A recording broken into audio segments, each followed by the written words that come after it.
Você ama personagens inteligentes e quer criar um para a sua própria história. Acontece que você repetiu a quinta série 3 vezes e só passou porque sequestrou o gato da professora e disse pra ela que só devolveria se ela te desse 10 na recuperação. Ou seja, você é burro. Além de um criminoso, claro. Mas aqui vai um segredo, há centenas de personagens inteligentes na literatura e na cultura pop, e os autores desses personagens não são necessariamente mais inteligentes do que eles. Então sim, existe uma maneira de criar personagens mais inteligentes do que você. E neste vídeo eu vou fazer isso para que você possa jogar as suas histórias na cara da sua professora da quinta série. Eu sou o Carlos Canudo, grão-mestre da Guilda Esmeralda e sem mais delongas, vamos ao conteúdo. Primeiro eu tenho que fazer um aviso importante. Se você pesquisar por tipos de inteligência ou inteligência no Google ou no ChatGPT, vai encontrar um monte de arquivos sobre vários tipos de inteligência, do tipo lógica, matemática, musical, física e etc. Tem um monte de estudos sobre esse assunto e grande parte deles é baseado nas teorias de Howard Gardner. O ponto é, nós não vamos tratar disso aqui. Uma vez que um personagem que é um ótimo jogador de vôlei, por exemplo, tem tipo de inteligência sinestésica. Mas no geral, as pessoas não consideram isso como inteligência. Então eu vou usar uma abordagem menos acadêmica e mais prática. Eu vou considerar apenas a percepção do público do que é um personagem inteligente. E eu tomei a liberdade de separar personagens inteligentes em 4 tipos e vamos começar com o tipo 1, o estudado. Aqui se encaixam personagens como Dr. House e Harvey Specter de Suits. São personagens que têm alto grau de conhecimento em alguma área técnica, seja ela medicina, direito, engenharia, física, matemática ou várias outras coisas. Para se escrever esse tipo de personagem, você precisa ter conhecimento técnico ou ter acesso a um time de especialistas para te ajudar. E isso é exatamente o que acontece em séries médicas, por exemplo.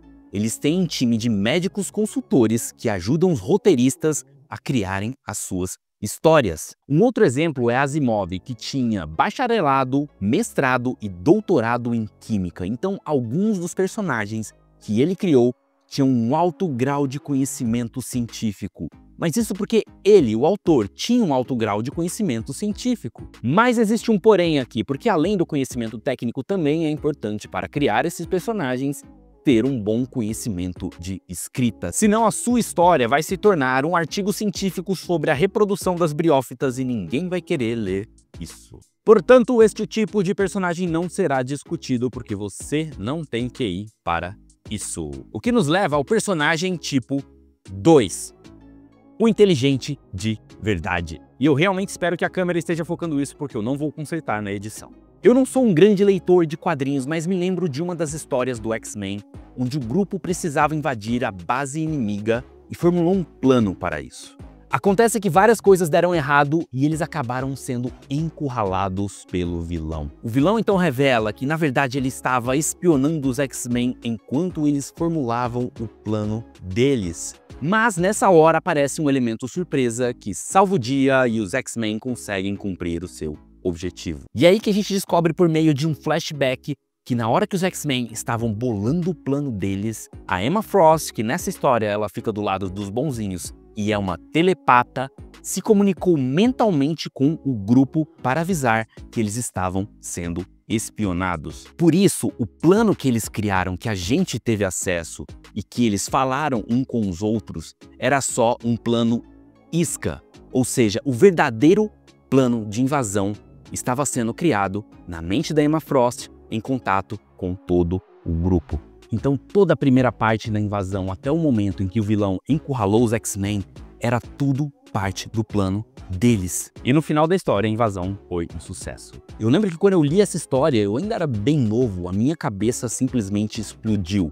Eu pensei, caraca, esses personagens são muito inteligentes, mas na verdade quem era muito inteligente era o roteirista. E eu não preciso dizer que nós não vamos falar desse tipo de personagem aqui, certo? E eu acho que você já entendeu o motivo. Agora o tipo 3 de personagem, o personagem Me engana que eu gosto. Para explicar esse personagem, eu quero pegar um exemplo que eu vi no canal Media Retrospective sobre a série Sherlock Holmes com Benedict Cumberbatch. Eu nunca falo o nome dele certo. Com esse cara aí. Na cena em questão, o Sherlock Holmes está conhecendo o Watson. Ou seja, é bem o comecinho da série. Eles ainda não se conhecem e vão se conhecer. Então, quando o Watson entra na sala, o Sherlock Holmes faz uma série de observações e deduz várias coisas. E eu vou enumerar elas aqui para vocês. 1. O Watson tem uma postura rígida e corte de cabelo estilo militar.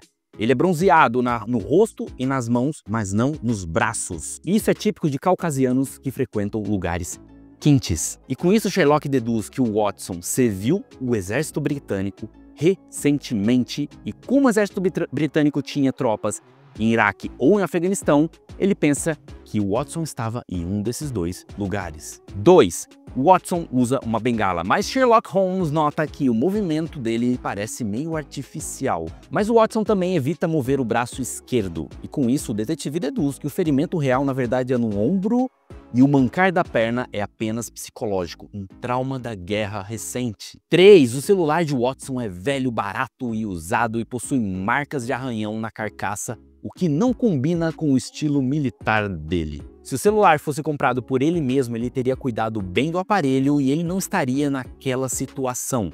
Logo, Sherlock presume que o celular foi um presente de alguém, provavelmente uma mulher com unhas longas, que na hora de desbloquear o celular, acabava arranhando a carcaça.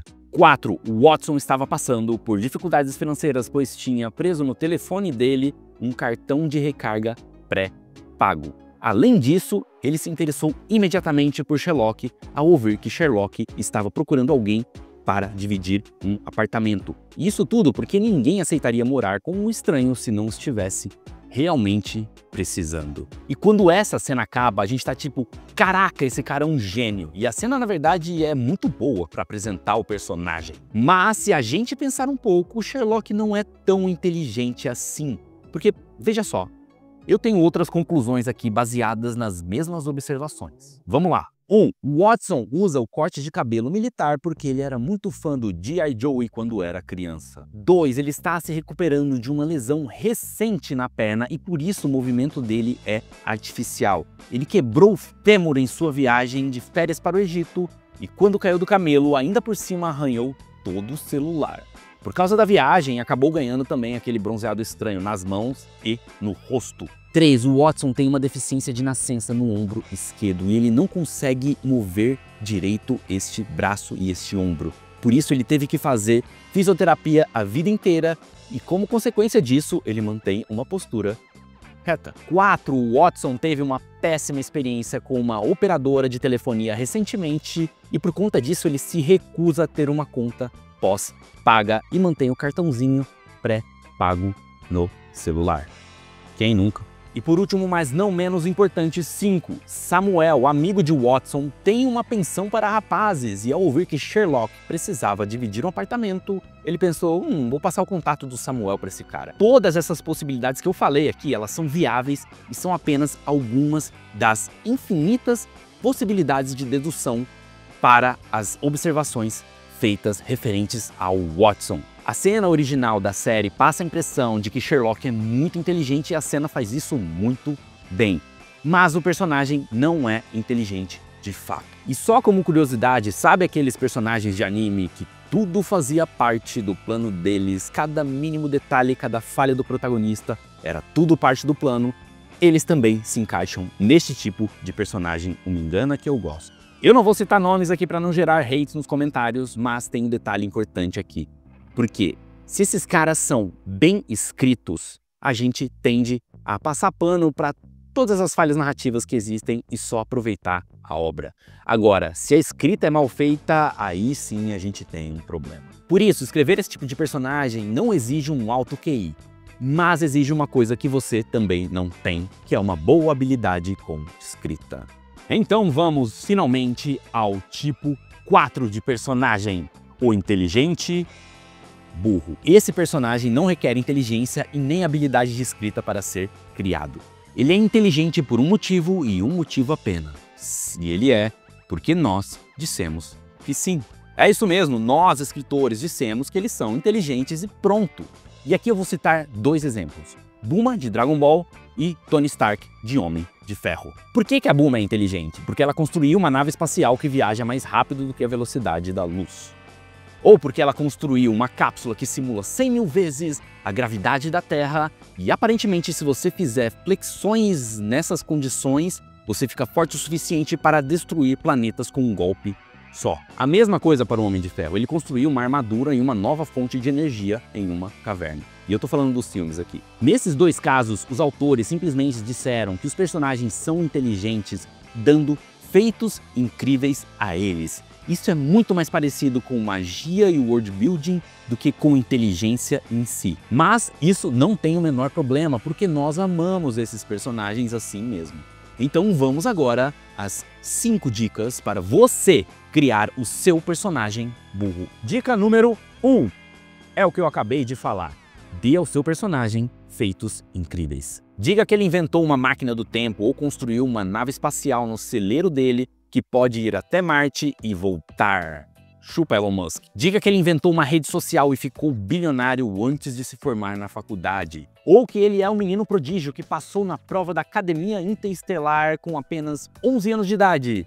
Mesmo limite sendo 17, então abriram uma exceção para ele porque ele tem muito potencial. Isso é simples de fazer. Mas adianto que essa dica é a mais fraca de todas, por isso é muito importante que você use a dica número 1 junto com a dica número 2, que é... Espera um pouquinho. Mostre o personagem fazendo sua mágica. Principalmente nos primeiros filmes do Homem de Ferro, há diversas cenas do Tony Stark montando a própria armadura. Aquilo que ele faz não é engenharia de verdade. Numa das cenas, por exemplo, ele tá com uma chave Phillips, ajustando o braço da armadura dele. A gente olha e pensa, caraca, ele sabe o que ele tá fazendo.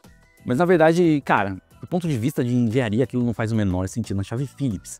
Beleza. Por isso é importante se lembrar aqui, nós não estamos falando de inteligência de verdade, mas da percepção de inteligência que nós queremos passar para o público. E mostrar no personagem fazendo a mágica dele faz com que o cérebro do público ache que aquele personagem é realmente inteligente. Agora vamos à dica número... Ei, o que você está fazendo aqui? Agora vamos à dica número 3. Use sarcasmo. Sarcasmo é comumente associado a pessoas muito inteligentes ou inseguras, mas a gente vai ficar com a primeira opção. Talvez vocês se lembrem da cena dos primeiros Vingadores, onde o Capitão América diz que o Tony Stark não estaria disposto a rastejar no chão e passar pelo arame farpado. E o Tony Stark responde, não, eu só cortaria o arame. Ha! Genial! É engraçado e desenvolve o personagem. E agora você tá me xingando porque acha que não tem QI suficiente para escrever. Este tipo de diálogo é um diálogo muito inteligente. E eu digo, calma lá, jovem garfanhoto, porque nós temos a percepção de que a fala do personagem é inteligente, porque ela aconteceu logo depois da fala do capitão. Ou seja, na história, o Tony Stark pensou naquela resposta rapidamente, uma resposta criativa, engraçada e que fizesse sentido dentro daquele contexto. Por isso nosso cérebro acha que ele foi inteligente. Mas, na vida real, não pode ter sido bem assim. O roteirista pode ter demorado 3 dias para pensar naquela fala. Agora imagine que nesse mesmo filme dos Vingadores, o Capitão falasse aquela frase do arame farpado. Só que o Tony Stark ficasse quieto. Dali no final do filme, quando eles já tivessem pego o Loki e tudo mais, o Tony Stark chegasse para o Capitão e falasse: "Ei, Capitão, lembra do que você me falou sobre arame farpado? Eu tenho uma ótima resposta para aquilo. Eu simplesmente cortaria." A gente não ia achar ele inteligente, né? A gente ia achar ele um idiota. Acontece que nós, escritores, temos muito tempo para criar os diálogos. Mas quando o público está consumindo a nossa história, eles acham que tudo é imediato. O diálogo é instantâneo, então sim, você, mesmo sendo burro, consegue criar diálogos com sarcasmo, porque você tem muito tempo para criar as falas. E agora vamos a uma dica bônus, e faz tempo que eu não dou dica bônus aqui. Você vai rolar a página aqui desse vídeo um pouquinho para baixo, não muito, um pouquinho para baixo, e clicar no link que está na descrição para comprar este livro aqui. Por quê? Porque além de aprender a como escrever histórias do zero, você também vai ajudar o canal me pagando um cafezinho. E você nem paga nada a mais por isso, então obrigado e de nada. Agora a dica número 4. Crie cenas onde o seu personagem está completamente alheio ao que está acontecendo à volta dele. Um bom exemplo é no filme A Rede Social, onde o Mark Zuckerberg tá tipo num julgamento, alguma coisa do tipo, numa sala cheia de advogados, e os advogados estão falando e blá blá blá, e o Zuckerberg tá tipo de boa olhando pra chuva pela janela. E aí alguém pergunta pra ele: "Ei, Mark, você tá prestando atenção?" E ele diz alguma coisa tipo: "Ah, mais ou menos." A fala dele carrega um ar de superioridade, do tipo: enquanto vocês discutem essas coisas mundanas, eu estou aqui pensando em coisas muito mais importantes. Aliás, a resposta para a sua pergunta é 43, porque sim, eu tenho capacidade de pensar em coisas que vão mudar o rumo da humanidade enquanto ainda presto atenção às suas perguntas chatas ao mesmo tempo. Bum! Inteligente. Mas não abuse dessa dica ou o seu personagem vai ficar muito arrogante. A não ser que seja isso que você quer. Última dica, dica número 5, a última carta do baralho. Dê um superpoder ao seu personagem e não, eu não quero que você faça que ele voa ou atire raios lasers pelos olhos. Não é disso que eu tô falando. O que você pode fazer, por exemplo, é dar para ele memória fotográfica. Isso mesmo. Na série Suits, o Mike, que é um dos personagens principais, tem memória fotográfica. E ele usa isso para passar na prova da OAB deles. Na verdade, ele vende esse serviço. Ele decorou todos os manuais de direito das leis americanas e faz as provas da OAB para outras pessoas e ainda ganha um dinheirinho com isso. É claro que isso é ilegal, mas a gente tem a impressão que ele é inteligente, sendo que ele não é inteligente em si, ele só tem uma característica especial. Ele tem a memória fotográfica. Um outro exemplo é no filme Rain Man, onde o personagem do Dustin Hoffman consegue contar cartas no poker. Além disso, ele também é muito bom em fazer contas matemáticas rápido. Isso faz com que ele consiga resolver algumas situações da história, além de nos passar a impressão de que ele é inteligente, apesar da deficiência dele, claro. Mas esteja avisado, esse é um outro artifício que deve ser usado com parcimônia, ou seu personagem vai ficar inacreditavelmente chato. Agora vamos falar sério, coisa séria aqui. Rola pra baixo e compra o livro que eu indiquei. Por hoje é só, tchau!